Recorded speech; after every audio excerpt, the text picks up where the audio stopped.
안녕하세요. 오늘 저희가 함께 깊이 파고들 이야기는요. 바로 한국 사회의 아주 뜨거운 감자죠. 의대 열풍, 그리고 그 이면에 있는 한국 대학의 위기, 또 추락하는 글로벌 경쟁력 문제입니다.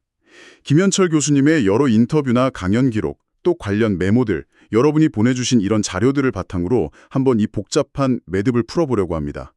오늘 목표는요. 왜 이런 현상이 벌어지는지, 또 우리 교육이나 사회 구조에는 어떤 문제들이 얽혀 있는지 그 근본 원인을 좀 살펴보고 또 자료 속 통찰을 통해서 어떤 실마리를 찾을 수 있을지 함께 탐색해보는 겁니다. 자, 그럼 바로 시작해볼까요? 먼저 아주 근본적인 질문부터 한번 던져보죠. 여러분의 인생 성취, 예를 들면 소득 같은 거요? 이걸 결정하는 가장 큰 요인이 뭘까요? 노력일까요? 아니면 재능? 자료에서는요, 놀랍게도 인생 성취의 80% 이상이 운에 의해 결정된다고 분석합니다. 특히 어느 나라에서 태어났는지, 그리고 어떤 부모에게서 어떤 유전자를 물려받았는지가 거의 절대적이라는 건데요. 네, 이게 상당히 좀 도발적인 분석이죠. 실제로 태어난 국가의 1인당 GDP라던가 불평등 지수 같은 거요.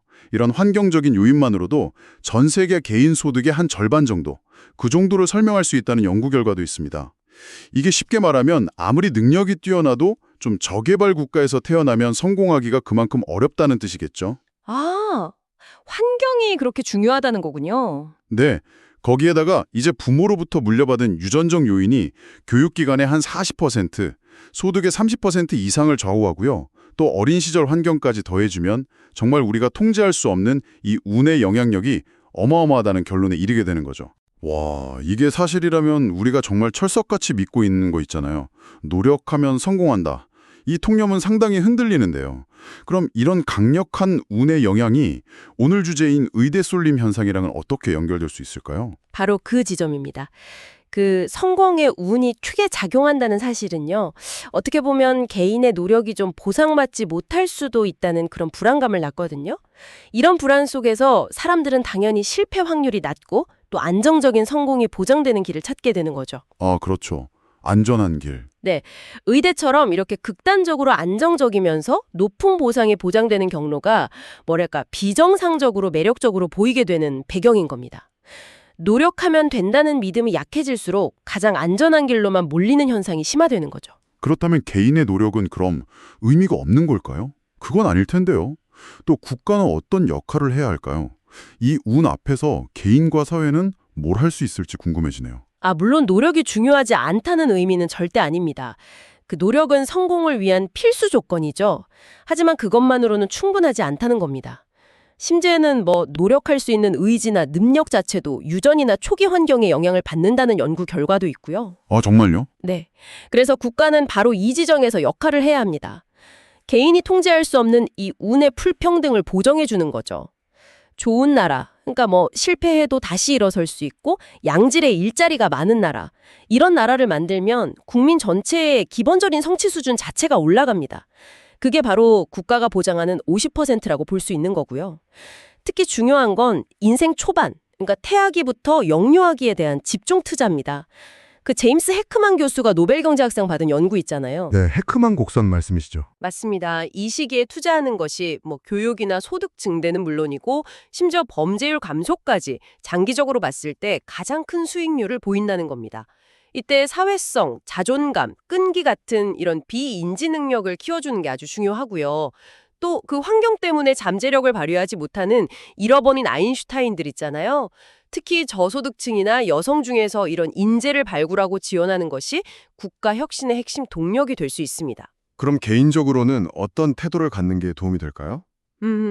일단 자신의 성공에 운이 상당 부분 작용했다는 걸 인정하는 그런 겸손함이 필요하지 않을까 싶습니다. 모든 걸 다 자기 능력 덕으로 돌리는 건 좀 오만일 수도 있고 또 사회적인 연대를 약화시킬 수도 있으니까요. 반대로 실패를 겪은 분들은 또 너무 과도하게 자책하기보다는 이런 구조적인 요인이 있다는 걸 인식할 필요도 있고요. 그렇죠. 결국 개인의 노력은 중요하지만 그 노력이 제대로 결실을 맺을 수 있도록 좋은 환경을 만들고 기회의 불평등을 줄이는 사회 시스템을 구축하는 것, 이게 핵심이라고 할 수 있겠습니다. 네. 성공에 대한 이런 근본적인 성찰이 오늘 주제인 의대 열풍을 이해하는데 아주 중요한 출발점이 되는 것 같습니다. 그럼 이제 핵심 증상으로 한번 들어가 보죠. 왜 유독 한국 사회는 의대에 이렇게까지 열광하는 걸까요? 앞서 말씀하신 안정성, 높은 소득 때문일 텐데 다른 고소득 직업이랑 비교했을 때 의사가 가지는 특별한 점이 또 있을까요? 네, 맞습니다. 그 자료를 보면요. 한국에서 소득 상위 0.1% 직업군이 대기업 임원, 그다음 의사, 그리고 금융업 종사자 이런 순서로 나타나거든요. 근데 여기서 아주 결정적인 차이가 발생합니다. 대기업 임원이나 금융업 고소득자는 사실 굉장히 치열한 경쟁 속에 있잖아요. 그리고 직업 수명도 상대적으로 짧고요. 아, 그렇죠. 언제 내려올지 모르는 자리니까. 네, 반면에 의사는 정년 없이 80대까지도 아주 안정적으로 최상위 소득을 유지할 수 있는 거의 유일무이한 직업이라는 거죠. 실패 확률도 극히 낮고요. 다른 선진국하고 비교해보면 이 점이 더 두드러집니다. 미국 같은 경우는 IT나 컨설팅, 로펌 같이 의사 말고도 매력적인 고소득, 고안정 직업 경로가 꽤 다양하거든요. 네, 그렇죠. 홍콩은 또 금융허브니까 금융업이 강력한 대안이고요. 근데 한국은 이런 대체 경로가 매우 부족하다는 거죠. 여기에 더해서 대기업하고 중소기업 간 임금 격차, 이게 다른 나라들은 보통 1.3배에서 1.6배 정도인데 한국은 2배에 달합니다. 이중 구조가 아주 극심한 거죠. 실패하면 정말 나락으로 떨어질 수 있다는 공포가 큰 그런 승자 독식 사회인 겁니다. 그렇군요. 선택지가 별로 없는데 실패 위험까지 크니까 가장 안전한 최상위 직업인 의사로 쏠릴 수밖에 없다. 이런 말씀이시네요. 그렇죠. 그러니까 부모 입장에서 자녀에게 의대 진학을 막 강권하는 게 사회 전체적으로 보면 인재 낭비일 수 있지만 개인 입장에서는 이게 지극히 합리적인 과잉 투자가 되는 셈이죠. 이건 또 한국 노동시장의 경직성하고도 아주 깊은 관련이 있습니다. 한번 좋은 직장에 들어가면 정년이 보장되는 구조, 반대로 한번 실패하면 재기하기 어려운 현실, 이런 것들이 이런 안전제일주의 선택을 더 부추기는 거죠. 결국 이 의대 선호 현상은 단순히 특정 직업에 대한 선호를 넘어서서 한국 사회에서 안정적인 성공으로 가는 길이 얼마나 좁고 경직되어 있는지를 보여주는 일종의 바로미터라고 할 수 있겠네요. 이런 의대 쏠림 현상은 자연스럽게 또 한국 대학 전체의 위기 문제하고 연결되는데요. 의대로 우수 인재가 다 몰리면서 다른 분야, 특히 이공계 쪽이 공동화되는 현상이 심각하다. 이런 지적도 많이 나오잖아요. 더 나아가서 한국 대학 자체가 과연 제 역할을 하고 있는 건지 글로벌 경쟁력을 점점 잃어가고 있다는 비판도 거셉니다. 자료에 따르면 우리가 흔히 말하는 명문대 졸업장, 이거 실제 효과는 어느 정도일까요? 우리가 생각하는 것만큼 그렇게 클까요?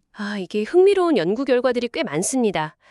결론부터 말씀드리면 명문대 졸업장의 효과는 대학 교육을 통해서 학생 실력이 향상되는 그런 교육 효과보다는요. 그 이름값 자체가 주는 신호 효과, 그러니까 간판 효과죠. 그리고 동문 네트워크를 통한 네트워크 효과, 이게 대부분이라는 분석이 좀 지배적입니다. 아, 교육 자체보다는 간판이랑 인맥이라는 거네요. 그렇죠. 예를 들어서 콜롬비아 연구를 보면 입학 성적이 비슷했던 학생들을 쭉 추적해봤더니 명문대에 간 학생이랑 그렇지 않은 학생 사이에 졸업 시점의 학업 능력 향상에는 별 차이가 없었어요. 근데 취업률이나 초기 소득은 명문대 졸업생이 훨씬 높았거든요. 이건 거의 100% 간판 효과라는 거죠. 또 칠레 연구에서는 명문대 진학의 소득 증대 효과가 부유한 집안 출신 남학생에게만 집중되는 현상이 나타났습니다. 이건 동문끼리 밀어주고 끌어주는 네트워크 효과가 특정 집단에만 유리하게 작용했다고 볼 수 있겠죠. 서울대 데이터 분석 결과도 참 흥미롭던데요. 그 강남 출신이나 정시 합격생의 대학 학점이 상대적으로 좀 낮게 나타났다는 점이요. 이건 어떻게 해석해야 할까요? 네, 그 결과는 여러 가지를 시사할 수 있겠죠. 일단 고교 시절에 입시에 너무 시달려서 대학 와서 번아웃이 왔을 수도 있고요. 아, 그럴 수 있겠네요. 또는 수능 점수 자체가 대학에서의 학업 성공을 완벽하게 예측하는 지표는 아닐 수도 있다는 거고요. 중요한 건 우리가 그냥 막연하게 믿고 있는 명문대 교육의 질이라는 것과 실제 데이터가 보여주는 현실 사이에는 상당한 괴리가 있을 수 있다는 점입니다. 그렇다면 한국 대학들이 왜 이렇게 미래가 없다는 자조 섞인 평가까지 받게 된 걸까요? 글로벌 경쟁력 상실 문제, 이걸 좀 더 구체적으로 짚어주시죠. 아까 그 김현철 교수님 사례, 홍콩과기대랑 연세대에 동시에 재직하실 때 박사과정 문의 메일이 홍콩 과기대로는 전 세계에서 막 쏟아지는데 연세대로는 1년 동안 단 한 통도 안 왔다는 거. 이거 정말 충격적이었거든요. 네, 그 일화가 아주 단적으로 보여주는 거죠. 세계적인 인재를 유치하고 또 유지하는 데 완전히 실패하고 있다는 겁니다. 몇 가지 구조적인 문제가 아주 복합적으로 작용하고 있어요. 첫째는 낮은 보상입니다. 해외 경쟁 대학, 예를 들면 홍콩이나 싱가포르 대학 교수 연봉의 3분의 1 수준밖에 안 된다. 이런 지적도 있고요. 주택 지원이나 자녀 국제학교 학비 지원 같은 그런 복지 혜택, 프린지 베네핏도 매우 부족하고요. 아, 교수님들 처우가 그렇게 차이가 많이 나는군요. 입니다. 강의 시수만 해도 해외 명문대학의 2배에서 3배에 달해요. 1년에 5과목, 6과목 이렇게 가르쳐야 하니까 연구에 집중할 시간이 절대적으로 부족하죠. 행정 업무 부담도 상당하고요. 셋째는 경직된 시스템과 재정난입니다. 이게 17년 동안 등록금이 동결됐잖아요. 그래서 대학 재정이 악화될 대로 악화됐는데 정부의 과도한 통제 때문에 등록금 인상도 사실상 불가능합니다. 연구 성과에 대한 인센티브도 거의 없어서 연구를 잘해도 월급이 오르지 않는 구조예요. 이러면 교수들이 연구 외적인 활동에 눈을 돌릴 수밖에 없겠죠. 외국인 교수님들이나 학생들이 적응하기 어려운 문화적인 장벽, 인프라 장벽도 크다고 들었습니다. 맞습니다. 회의나 행정문서가 대부분 한국어로 이루어지니까 외국인 교수가 제대로 참여하기 어렵고요. 자녀를 보낼 만한 국제학교나 영어가 통하는 병원 같은 이런 기본적인 정주 요건도 부족하죠. 실제로 외국인 교수나 학생 비율을 보면 북미나 홍콩, 싱가포르 대학들은 거의 50%에 육박하는데 우리는 5%에서 10% 수준에 그치고 그마저도 대부분 한국계 외국인이라는 현실입니다. 이런 요인들이 다 겹쳐서 한국 대학은 글로벌 인재 시장에서 점점 더 고립되고 있는 거죠. 대학 재정 이야기 나와서 말인데요. 성적 기반 장학금이 오히려 역효과를 낼 수 있다는 연구 결과도 참 흥미로웠습니다. 이게 좋은 의도로 만든 정책인데 예상치 못한 결과를 낳는 경우네요. 네, 그게 말라위 연구 사례인데요. 성적에 따라서 장학금을 준다고 딱 공표를 했더니 성적이 좀 낮은 학생들은 어차피 나는 못 받을 텐데 이런 생각을 하는 거예요. 그래서 아예 노름을 포기해버려서 오히려 성적이 더 떨어지는 결과가 나왔습니다. 오히려 동기부여가 안 되는군요. 그렇죠. 외부적인 보상이 오히려 내재적인 학습 동기를 훼손할 수 있다는 걸 보여주는 거죠. 차라리 소득 수준에 따른 필요 기반 장학금이나 아니면 비슷한 성적대의 학생들끼리 경쟁시키는 상대평가 방식의 장학금이 더 효과적일 수 있다. 이런 시사점을 줍니다. 대학의 재정 지원 방식에도 정말 세심한 설계가 필요하다는 걸 보여주는 거죠. 네. 대학 문제에서 시선을 조금 돌려서 교육 시스템 내부의 문제점들도 한번 살펴보겠습니다. 많은 부모님들이 자녀 교육 때문에 소위 학군지, 예를 들면 대치동 같은 곳으로 이사하는 거 고려하시잖아요. 근데 이게 오히려 역효과를 낼 수 있다. 이런 분석이 있었어요.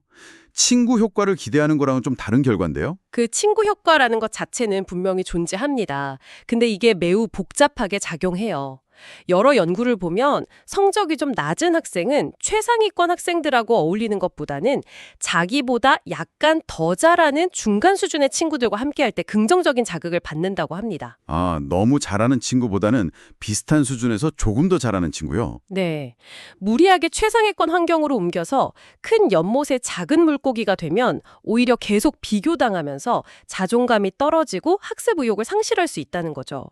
특히 그 중고등학교 시기에 학군지를 옮기는 건 새로운 환경에 적응하고 또 친구를 사귀는 과정 자체가 굉장히 큰 스트레스가 될 수 있거든요.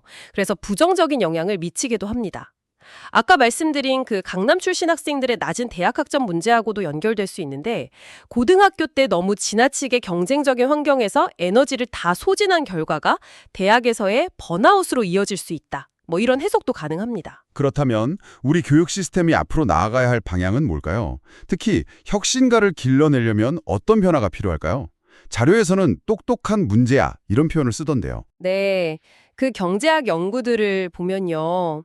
혁신적인 성과를 내는 사람들은 단순히 똑똑하기만 한 게 아니라 기존의 규칙이나 권위에 좀 도전하는 성향, 그러니까 약간의 문제아적 기질, 영어로는 smart and illicit 혹은 rebellious라고 하죠. 이런 기질과 함께 높은 자존감을 가진 경우가 많다고 분석합니다. 끊임없이 질문하고 다르게 생각하고 또 실패를 두려워하지 않는 그런 태도죠. 도전 정신 같은 거군요. 그렇죠. 근데 현재 한국의 교육 시스템은 어떻습니까? 여전히 좀 권위주의적인 분위기 속에서 정답 맞히기, 그러니까 시험 잘 보는 기술만 강조하는 경향이 강하잖아요. 이런 환경에서는 질문하고 도전하는 문제와보다는 그냥 수능적인 시험 푸는 기계가 양산되기 쉽다는 거죠. 이게 뭐 과거 모방형 성장 시대에는 유효했을지 몰라도 창의성이랑 혁신이 중요해진 지금 시대에는 전혀 맞지 않습니다. 그래서 비판적 사고나 창의성을 키울 수 있는 프로젝트 기반 학습 같은 걸 좀 확대하고 성적 외에 학생의 잠재력, 사회성, 자존감 같은 이런 비인지 능력까지 종합적으로 평가하는 다면 평가나 심층 면접 같은 방식이 더 중요해질 필요가 있습니다. 이것이 또한 어려운 환경 때문에 빛을 보지 못하는 잃어버린 아인슈타인을 발굴하는 길이기도 하고요. 교육과 관련해서 또 늘 뜨거운 논쟁거리죠. 워킹맘과 전업주부 문제. 이거에 대해서도 자료는 흥미로운 시각을 제시하는데요. 연구 결과는 어느 쪽 손을 들어주고 있나요? 이것도 결론부터 말씀드리면 어느 한쪽이 절대적으로 우월하다고 말하긴 어렵다는 겁니다. 아이의 성장에 가장 중요한 건 엄마가 일을 하느냐 안 하느냐 그 자체가 아니고요. 아이에게 제공되는 돌봄의 질, 그리고 엄마가 자신의 상황이나 선호에 맞춰서 최선의 선택을 할 수 있는 자유, 이게 핵심입니다. 돌봄의 질과 선택의 자유요. 네, 예를 들어서 노르웨이에서 양질의 공공 어린이집을 대폭 확충했더니 그 지역 아이들의 학업 성취도나 소득 수준이 눈에 띄게 향상됐어요. 이건 좋은 보육기관이 경우에 따라서는 엄마가 직접 돌보는 것보다 아이 발달에 더 긍정적일 수도 있다는 걸 보여주죠. 또 반대로 독일이나 노르웨이에서 가정양육 수당을 도입했더니 육아에 더 자신 있거나 선호하는 엄마들이 직장을 그만두고 집으로 돌아왔고 그 결과 아이들의 사회성 발달 같은데 긍정적인 효과가 나타났다는 연구도 있습니다. 아, 그렇군요. 상황에 따라 다른 거네요. 그렇죠. 결국 핵심은 어떤 획일적인 기준이 아니라 각 가정이 처한 상황과 부모의 역량에 맞춰서 양질의 돌봄을 선택할 수 있는 환경을 만들어주는 것이라고 할 수 있습니다. 마지막으로 최근에 사회적 논의가 활발한데요. 외국인 가사 도우미 도입 문제, 여기에 대한 경제학적 분석도 잠깐 짚어주시죠. 네, 이 정책은 일단 여성, 특히 고학력 여성의 경력 단절을 막고 노동시장 참여를 높이는 효과가 있고요. 동시에 심각한 저출생 문제의 원인 중 하나인 영유아 돌봄 공백을 메울 수 있는 잠재력이 큰 정책으로 평가받습니다. 홍콩 사례를 보면 외국인 가사 도우미 도입 이후에 고학력 여성의 경제활동 참가율이 크게 늘었고 출산 후 경력 단절 문제가 거의 해소됐다고 해요. 와, 효과가 컸네요. 네, 다만 핵심 쟁점은 역시 비용, 즉 최저임금을 적용할 거냐 말 거냐는 문제입니다. 현재 국내 최저임금을 그대로 적용하면 월 급여랑 부대 비용 합쳐서 한 250만 원 이상 들거든요. 이건 사실 고소득층이 아니면 부담하기 어려운 수준이죠. 그렇죠. 너무 비싸죠. 네, 이렇게 되면 정책 효과가 좀 제한적이겠죠. 그래서 홍콩이나 싱가포르처럼 아예 별도의 직종으로 인정해서 다른 임금 체계를 적용하는 방안 또는 최저임금은 유지하되 정부가 소득 수준에 따라서 보조금을 지급하는 방안 이런 것들이 논의되고 있습니다. 물론 내국인 가사 노동시장에 미칠 영향이라던가 주거 및 사회적 인프라 문제, 또 외국인 도우미 본인과 그 자녀에게 미칠 영향 등등 신중하게 고려해야 할 문제들도 많습니다. 자, 오늘 정말 많은 이야기를 나눴습니다. 성공의 조건부터 시작해서 의대 열풍, 대학의 위기, 교육 시스템의 한계와 대안까지요. 이 모든 내용을 종합하면 어떤 큰 그림이 그려질까요? 결국 한국 사회가 직면한 문제들이 서로 아주 복잡하게 얽혀 있다는 것을 알 수 있습니다. 운의 영향력이 크고 또 실패가 잘 용납되지 않는 사회 구조 속에서 가장 안정적인 성공 경로인 의대로 인재가 쏠리고요. 이는 다시 대학의 전반적인 경쟁력 약화 그리고 특정 분야의 공동화로 이어지죠. 교육 시스템은 또 이러한 왜곡된 현실에 맞는 인재보다는 과거 산업시대에나 적합했던 인재를 길러내는 데 머물러 있고요. 이 악순환의 고리를 끊기 위한 어떤 시스템적인 변화가 시급하다는 결론에 이르게 됩니다. 시스템적인 변화가 필요하다는 말씀이시군요. 네, 자료에서 제시된 방향들을 좀 종합해보면 첫째, 대학 개혁이 필수적입니다.